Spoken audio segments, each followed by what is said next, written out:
Bonjour à tous et bienvenue sur ma page Mots envolés. Aujourd'hui j'ai décidé de vous faire une vidéo un peu particulière parce que je vais vous présenter mes 5 incipits préférés de romans. Donc j'espère que cette vidéo vous plaira et on commence tout de suite. Donc pour le premier incipit, il s'agit de Le Message d'André Chédid, qui est juste un roman fabuleux, un très court roman qui se lit extrêmement vite, en même pas 1 heure je dirais, mais qui est tout simplement magnifique. C'est un début in media res, comme on pourrait dire, parce que le début de l'histoire commence par une action directe, on est direct inclus dans l'histoire, ça commence très très fort. Donc je vais vous lire ça de suite. Les premières phrases du roman, ce sont: Tandis qu'elle avançait à grands pas, la jeune femme sentit soudain dans le dos le point d'impact de la balle. Un mal cuisant, aigu, bref. Il lui fallait à tout prix arriver à l'heure dite. La rue était déserte. Elle continua sa marche comme si rien ne s'était passé. L'illusion ne dura pas. Donc voilà les toutes premières lignes de ce roman. Comme vous pouvez le constater, ça commence très très fort. Dès le début, on sait que la jeune femme s'est fait tirer dessus, après un impact de balle. Pourquoi, on ne sait pas. Et j'avoue qu'on ne le saura pas vraiment tout au long de l'histoire. Mais le plus important de cette histoire, c'est comme elle a dit, c'est qu'elle doit arriver à un rendez-vous très très important et qu'elle va continuer à avancer jusqu'au maximum de ses possibilités pour pouvoir arriver à ce rendez-vous. Je suis devenue tout simplement fan de ce livre. Le message est d'autant plus tellement d'actualité parce que c'est un pays en guerre. On ne sait pas quel pays, donc je dois dire que ça pourrait désigner tous les pays, surtout en ce moment. Il est vraiment, vraiment d'actualité. C'est un message justement fort, très beau. Et comme vous pouvez le voir, dès le début du roman, ça commence fort. Et je peux vous assurer que ça continue tout le long du roman. On n'a pas 1 minute pour se reposer, pour reprendre son souffle en gros. C'est un livre très puissant que je vous conseille fortement.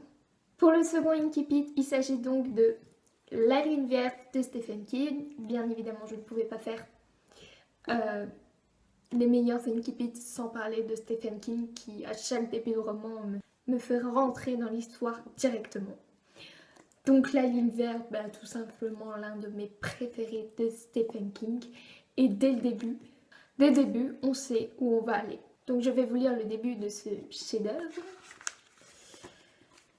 Ça s'est passé en 1932, quand le pénitencier de l'État se trouvait encore à Cold Mountain.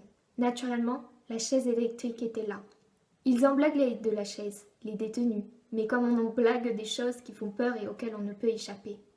Ils la surnommaient Miss 100 000 volts, la veuve courant, la rôtisseuse, et de rigoler de la note d'électricité et du directeur Morse qui devrait passer sa dinde de Noël à la rôtisseuse, vu que Melinda, sa chère moitié, était bien trop malade pour cuisiner. Mais pour ceux qui devaient vraiment s'asseoir sur cette chaise, l'humour n'était pas au rendez-vous. J'ai présidé à 78 exécutions pendant tout le temps que j'ai servi à Cold Mountain, un chiffre sur lequel ma mémoire n'a jamais hésité. Je m'en souviendrai sur mon lit de mort. Et je peux affirmer que la plupart de ces hommes prenaient conscience jusqu'à la moelle de ce qui les attendait. Sitôt qu'on leur sanglait les chevilles aux pieds en chaînes massives de 1100 000 volts, ils réalisaient, ça se voyait dans leurs yeux, une espèce de consternation glacée, que leurs jambes avaient achevé leur carrière. Le sang circulait toujours en eux, les muscles étaient encore solides, mais ils étaient quand même fichus. Ils n'iraient plus se balader dans les bois ni danser avec une fille à un bal champêtre. C'était d'abord par les chevilles que les clients de la Miss prenaient connaissance de leur mort. Ils disaient leurs dernières paroles, des phrases souvent bizarres, incohérentes, puis on leur passait une cagoule en soie noire sur la tête.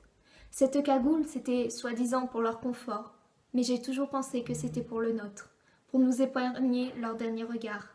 Cette insoutenable expression de désespoir à l'idée qu'ils allaient mourir attachés à cette chaise. Donc voilà, comment faire plus puissant que ça, je ne sais pas. C'est tout aussi fort que André Chédid avec le message, c'est tout aussi un message puissant, puisqu'ici on parle de la peine de mort, et plus exactement de la chaise électrique. Pour ceux qui ont vu le film La Ligne Verte ou qui ont lu le livre, vous saurez que le message continue tout le long du roman et qu'on ressent d'énormes émotions en lisant ou en voyant le film. Donc dès le début, on ne peut que avoir envie de connaître la suite de l'histoire. Pour le prochain Incipit, il s'agit de Ulysse from Baghdad de Eric Emmanuel Schmitt. Celui-ci est tout aussi d'actualité que le message d'André Chédid, puisque cette fois on parle de réfugiés qui quittent leur pays en guerre pour essayer d'avoir une vie meilleure. Donc, tout ce qui se passe en ce moment aussi. Et dans cette histoire-là, on va suivre un seul personnage qui s'appelle Saad et qui sait nous transmettre son désespoir et la dureté de son voyage. Donc les premières lignes sont: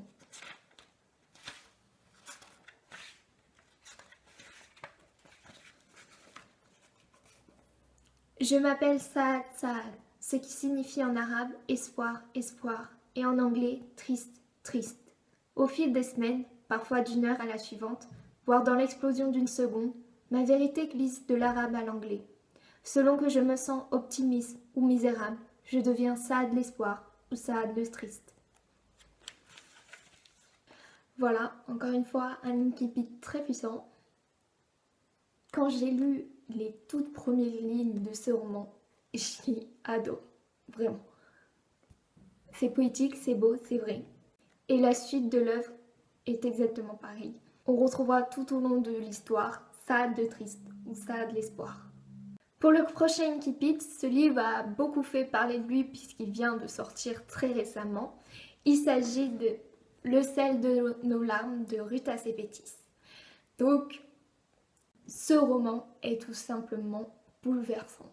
Il est magnifique, très bien écrit. Et les 4 voix de cette histoire se rejoignent parfaitement. On pourrait dire qu'il y aurait même 4 incipits dans cette histoire puisque chaque fois qu'elle introduit un personnage, le début, l'incipit du personnage en gros, est tout simplement magnifique. Mais pour rester fidèle, je vais quand même lire le vrai incipit, donc les toutes premières phrases de ce roman.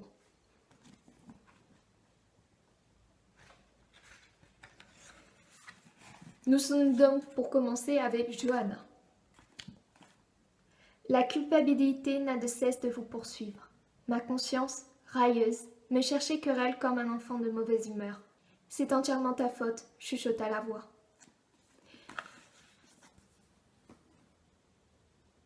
Voilà, on est aussi très intrigué par le début de cette histoire.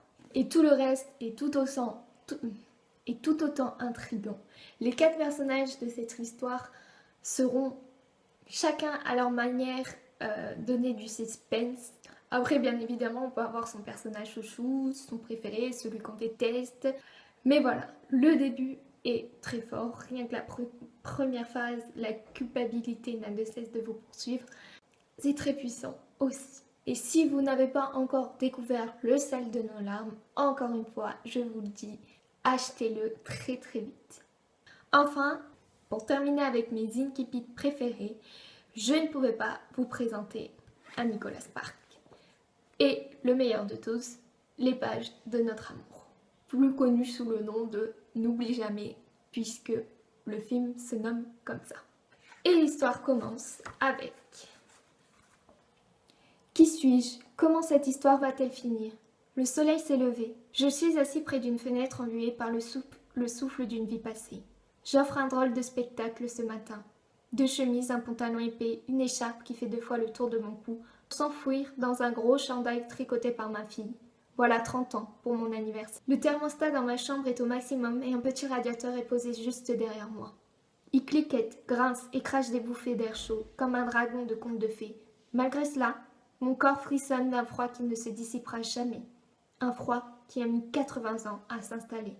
80 ans. J'ai beau accepter mon âge, je m'étonne quand même de ne pas avoir eu vraiment chaud depuis que George Bush a été élu président. Je me demande si c'est ce que ressentent tous les gens de mon âge. Ma vie, elle n'est pas facile à raconter. Elle n'a pas été le succès tumultueux et spectaculaire dont j'avais rêvé, mais je ne suis pas non plus restée à la traîne avec les bons à rien. J'imagine qu'elle a surtout ressemblé à un placement de père de famille, stable, avec plus de hauts que de bas, et au long des années, une tendance modeste à la hausse. Une bonne affaire, un coup de chance. J'ai appris que tout le monde ne peut pas en dire autant. Mais n'allez pas vous méprendre. Je n'ai rien d'extraordinaire, de cela je suis certain.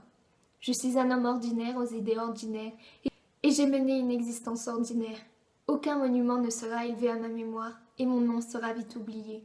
Mais j'ai aimé un être de tout mon cœur, de toute mon âme. Et pour moi, cela suffit à remplir une vie.